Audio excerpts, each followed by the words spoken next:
And welcome back to CPAC 2021 Uncanceled. I am Mike Crispi here with RSBN. Joining me now, a congressional candidate in a blue state, Massachusetts, Jeffrey Sossa-Paquette. How are you doing, sir? I'm doing very well, thank you. And so, is this your first CPAC? Yes, no.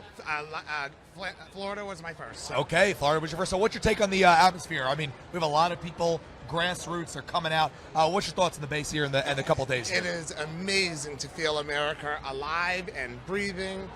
You know, it's just, it's fully energized. Fully energized, you know? And I mean, we have people here in the great state of Texas. They're energized. They're charged up about the 2022 midterm elections. And you are going to be a part of that because you are running for Congress in the state of Massachusetts. Tell the people out there a little bit about the race you're in, what compelled you to join, and what are you up against in Massachusetts? All right, so I'm running in District 2 of Massachusetts against Jim McGovern. He's been our congressman for 26 years. What made me run is watching and looking at my children and not being able to determine what their futures were. And you know, you donate, you campaign for candidates, and they don't necessarily always follow through with what they say they're going to do. So it left me no other choice but to just say, you know what, I'm going to stand up and run myself.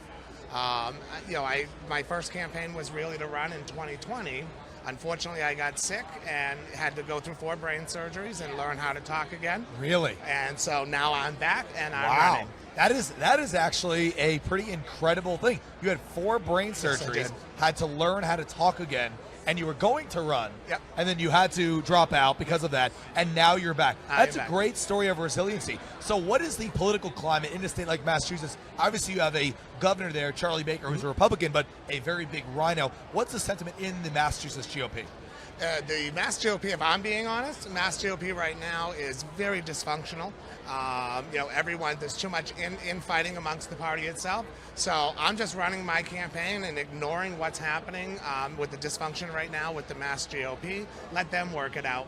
You know, we need to get conservatives elected in Massachusetts, stand up for our constituents and definitely our children, and present their futures back to them.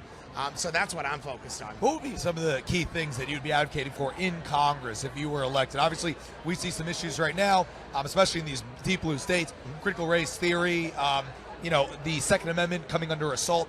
What would be some of the things that you'd be sticking up for specifically? For me, Second Amendment means exactly what it says, so I'm going to be a champion there and fight there. Critical race theory just cannot happen to our children.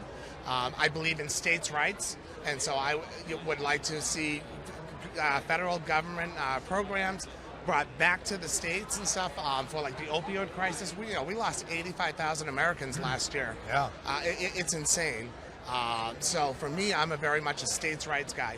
And you have no political past, so you've never been involved in politics. But you've been watching it for a while. So what kind of involvement have you had with other people elected in the Massachusetts GOP? Have you ever talked to them or dealt with them in any capacity whatsoever? I have. I've gone out and campaigned, donated, and you write checks and stuff. For me and stuff, I'm sure over the last decade or so, I've donated over $50,000 to the Republican Party and trying to get things done. But in Massachusetts, we're so blue and stuff that no one's out there building the party. So I don't think Massachusetts is as blue as everyone thinks it is. I don't think that Republicans, that we're doing our job, getting out there and talking to people. We're too busy going to cocktail parties. Right. So I have no interest in going to cocktail parties. I'll be out on the street in every single town and handshaking, and that's how we're going to do this. Love that. How do you feel about the lockdowns? Obviously there's governor races that have been going on in New Jersey, Virginia, and there's going to be some coming up here in the next couple of years.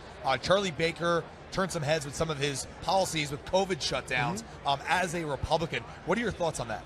And so, my thought on it, I'm in the daycare business. Right. And, when they shut our daycares down and sent all of our parents and kids home, what were those parents supposed to do? They couldn't go to work.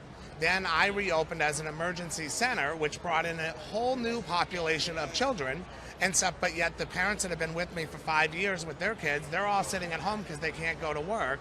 Then we reopened in July with just major crazy regulations, putting masks on 2-3-year-old kids. Yeah, it's child abuse. It absolutely is. And, as I said to the state there, the only time they could take their masks off was rest time. Well, now you've got 40 kids sitting there coughing and coughing and coughing. They're not resting. because they finally can breathe. So they can take their mask off in the daycare center during rest time, because somehow the COVID isn't spreading during the rest time. Correct. How does that work? It doesn't work. That doesn't make any sense. No. So Charlie Baker, he obviously, is he going to be seeking another term? I mean, what's his political future? We're waiting to see what he's going to do. I know Jeff Deal just announced that he's running for governor. Charlie Baker has said nothing so far. So I'm not 100% sure. Nothing so far. So on day 3 of CPAC, we're going to hear President Trump speaking later today. What's your thoughts on his political future? I mean, obviously people are saying, is he going to announce his candidacy for president? Do you think he's running? And what message do you want to hear the president say today when he speaks later? I want him to stay with America First platform. That is what we want to hear from him. I believe he's going to run again. I keep making a joke with everybody. It would be nice to see him run for Congress, become Speaker of the House for 2 years, and then flip back and run for president again. But that's wishful thinking, right? Yes, but I mean, can't rule it out. He was actually on an interview, and someone said that to him, and he said, that's a pretty interesting idea. So we'll see what he does. Look forward to that. So Jeffrey Sossa-Paquette, we wish you the best of luck in your fight in Massachusetts for a congressional seat. Thank you very much for joining us, RSBN. Thank you very much.